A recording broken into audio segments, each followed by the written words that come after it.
राधे राधे दोस्तों। आज हम आपको सुनाएंगे प्रभु की कृपा की एक बहुत ही अच्छी कहानी। अगर आप हमारे चैनल पर नए हैं तो प्लीज़ हमारे चैनल को लाइक करें, सब्सक्राइब करें और शेयर करें। बहुत समय पहले की बात है, किसी गांव में एक गरीब किसान रहता था। वह बहुत ही सीधा साधा और भोला भाला था। हमेशा ईश्वर की भक्ति में लगा रहता। उसके पास थोड़ी सी जमीन, 2 बैल और घर में उसकी पत्नी थी। क्योंकि किसान के कोई संतान नहीं थी, इसी वजह से वह सदैव चिंता में रहता था। गांव की औरतें भी उसकी पत्नी को तरह तरह के ताने देकर उसका घर से बाहर निकलना मुश्किल कर देती थीं। किसान जब भी अपने खेतों पर हल और बैल लेकर जाता तो गांव के मंदिर में प्रभु के दर्शन करना नहीं भूलता था। एक बार उस सीधे साधे किसान के मन में एक विचार आया। उसने अपने मन का विचार अपनी पत्नी को भी बताया और फिर दोनों ने सहमति जताई कि यह ठीक है। और अगले ही दिन दोनों मंदिर में पुजारी जी के पास जा पहुंचे। किसान ने पुजारी जी से कहा, पुजारी जी, आप तो भगवान के सबसे निकट हैं। हमेशा से आप भगवान की पूजा करते आए हैं। आपको तो ईश्वर के दर्शन भी होते होंगे।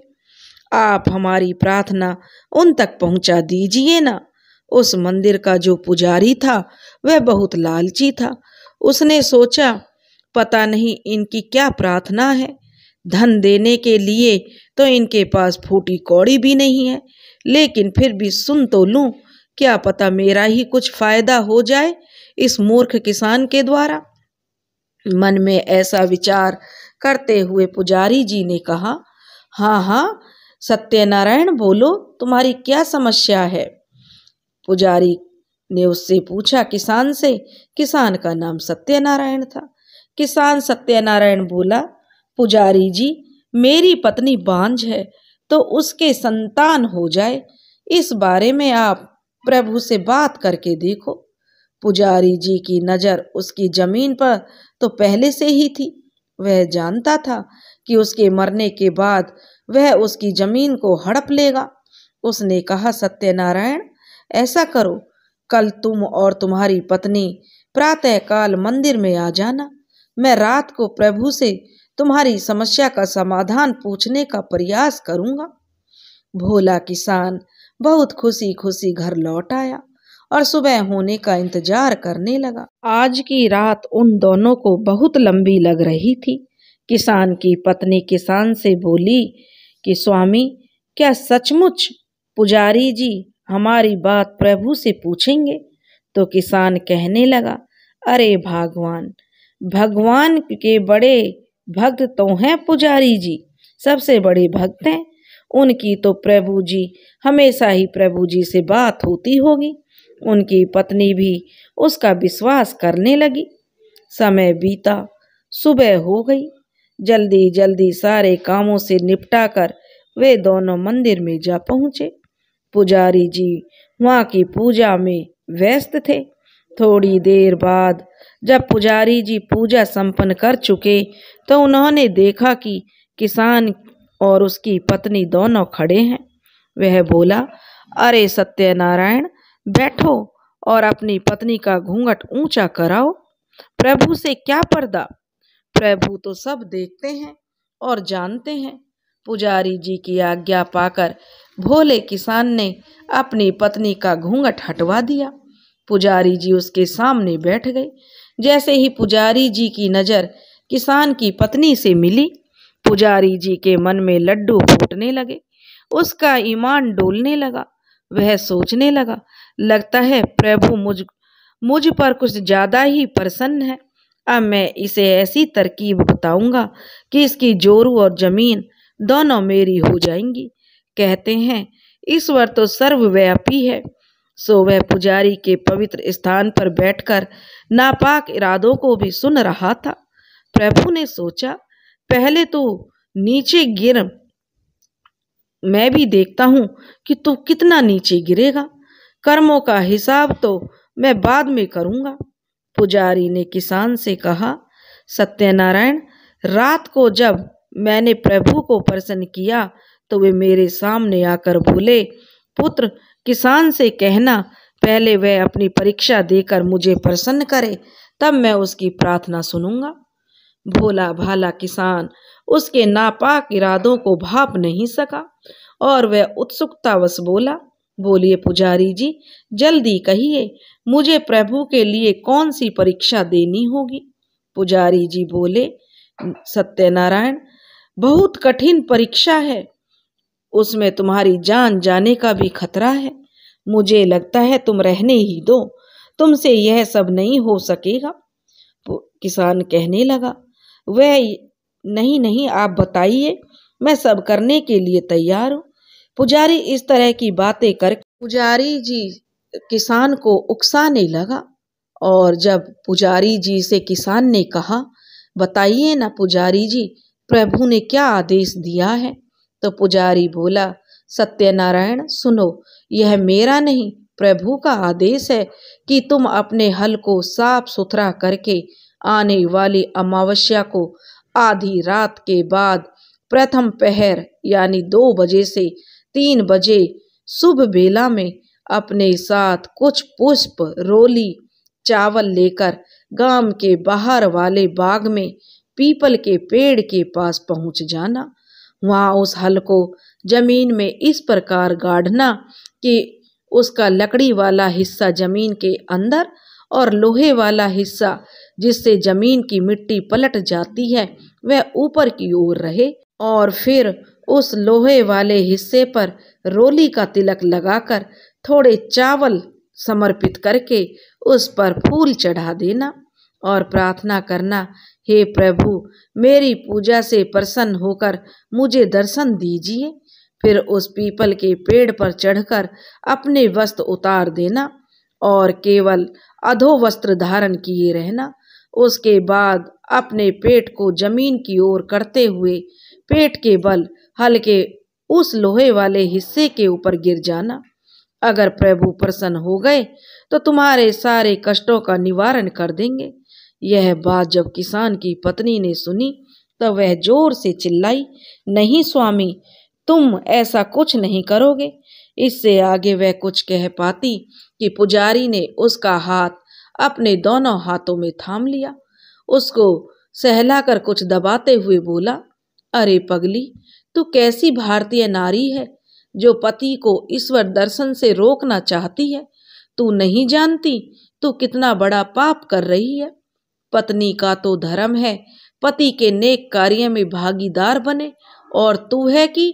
लेकिन कहते कहते पुजारी रुक गया।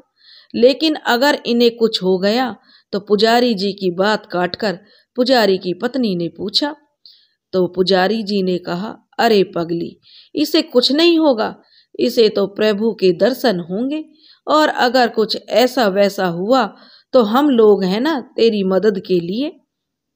पुजारी किसान के सामने उसकी पत्नी का हाथ अपने हाथ में थाम उसे सहला सहला कर दबाते हुए यह बातें करता रहा, और बेचारा भोला भाला किसान प्रभु दर्शन की आस में अनजान बना बैठा देखता रहा।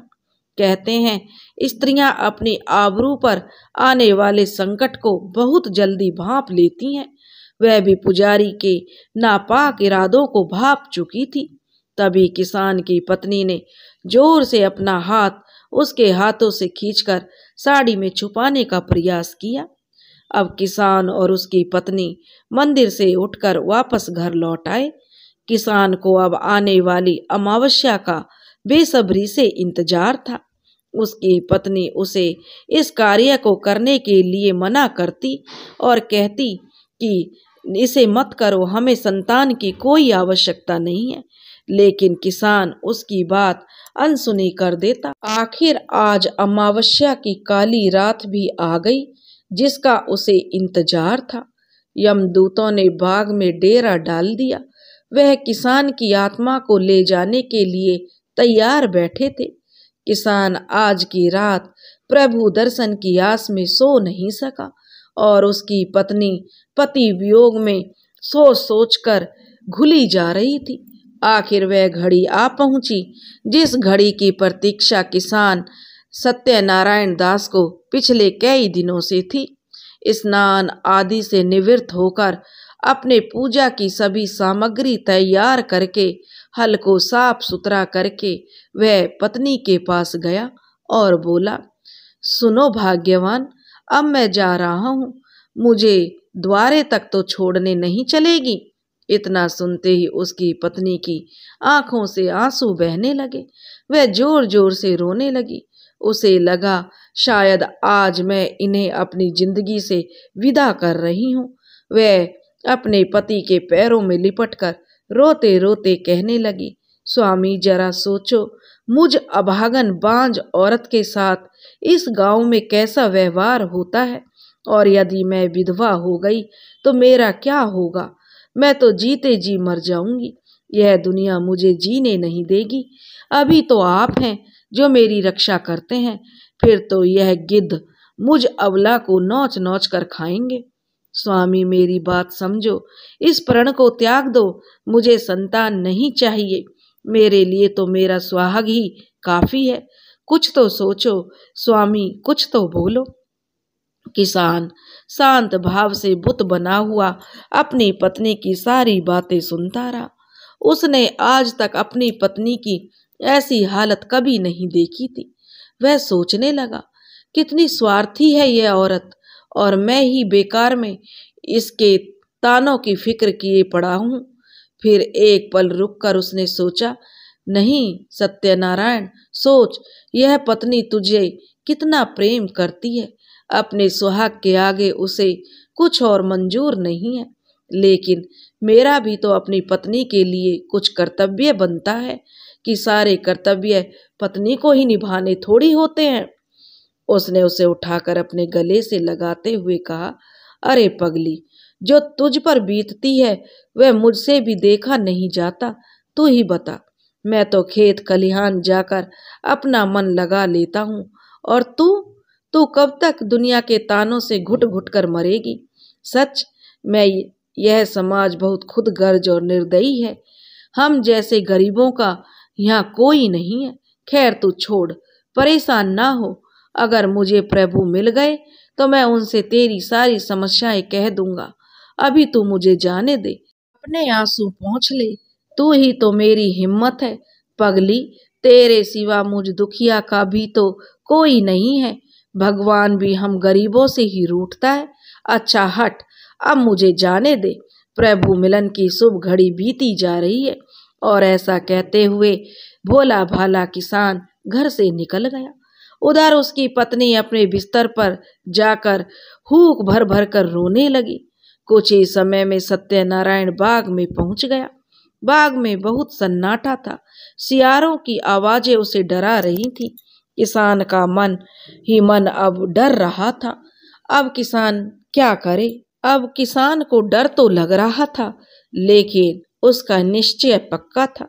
लेकिन कहते हैं ना, जहां चाहा वहां रहा। किसान के मन में तो प्रभु प्रेम बसा था। वह उनके दर्शन जल्द से जल्द करना चाहता था।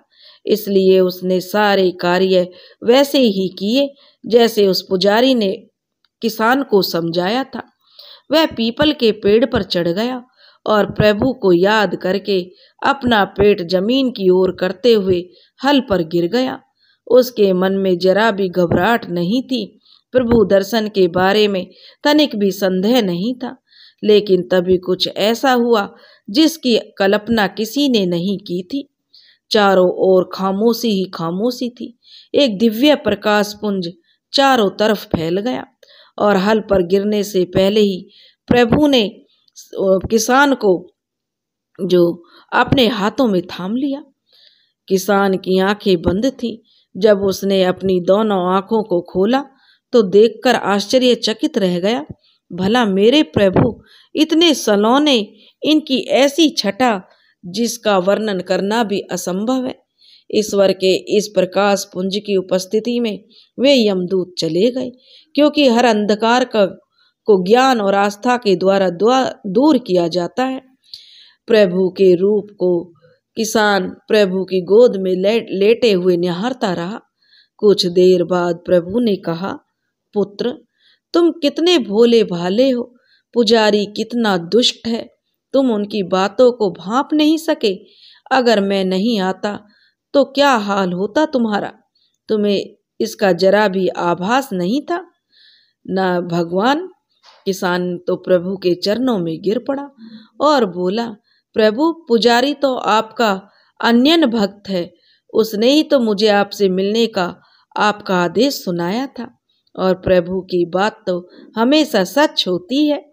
आप मेरी परीक्षा से प्रसन्न हो गए। मेरे लिए इससे ज्यादा खुशी की और क्या बात हो सकती है। प्रभु बोले, वत्स, तुम केवल अपने दिल की सुनते हो, दिमाग की नहीं। किसान बोला, प्रभु, दिल में भी तो आप ही बसते हैं, मन तो चंचल होता है। प्रभु ने कहा, वत्स, तुम आत्मा से पवित्र और मन से निष्कपट हो। तुम्हारी पत्नी पतिव्रता है, तो भला मैं ऐसे भक्तों को मुसीबत में अकेला कैसे छोड़ सकता हूँ। क्योंकि छल कपट मोह तनिक न भावे। छल कपट तो भगवान को बिल्कुल भी पसंद नहीं है।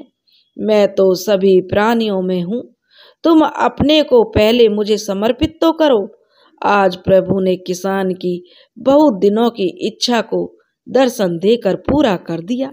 इधर किसान और प्रभु की वार्तालाप हो रही थी और उधर जो पुजारी के मन में कुछ और ही चल रहा था। किसान की पत्नी अपने आंसू बहाते हुए ईश्वर के चरणों में पड़ी प्रार्थना कर रही थी। तभी अचानक किसी ने दरवाजा खटखटाया। किसान की पत्नी का चेहरा खिले गुलाब जैसा निखर उठा। वह इसी पल के इंतजार में थी कि कब उसका पति वापस आए।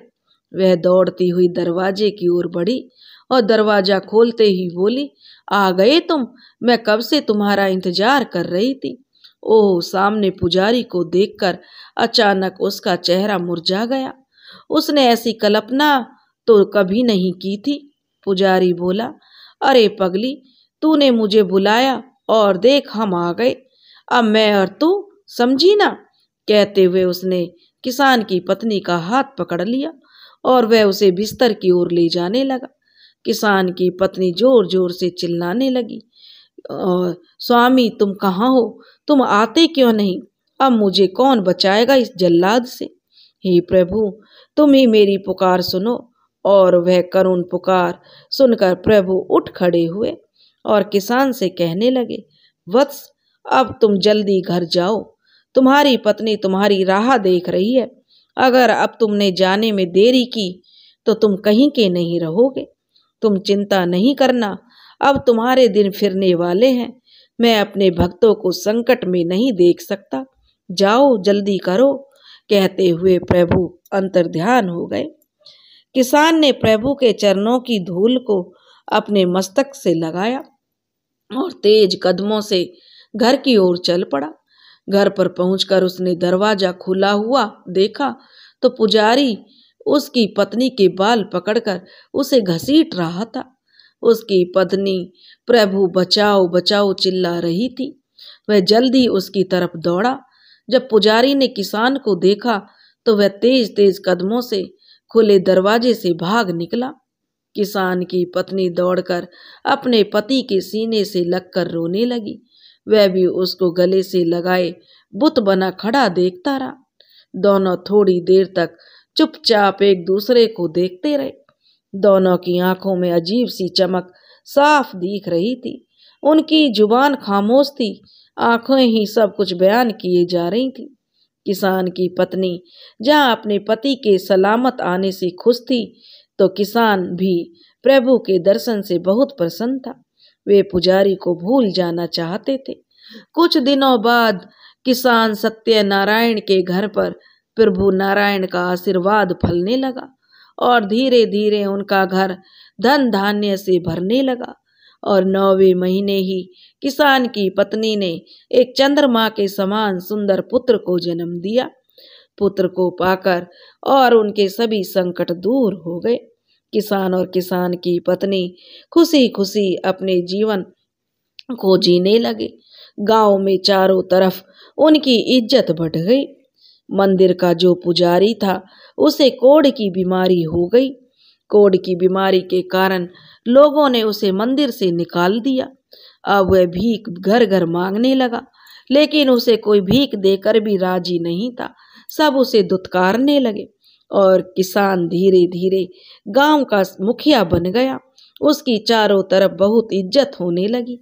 सही कहा है, जा पर कृपा राम की होई, ताको कहाँ करे प्रभु कोई।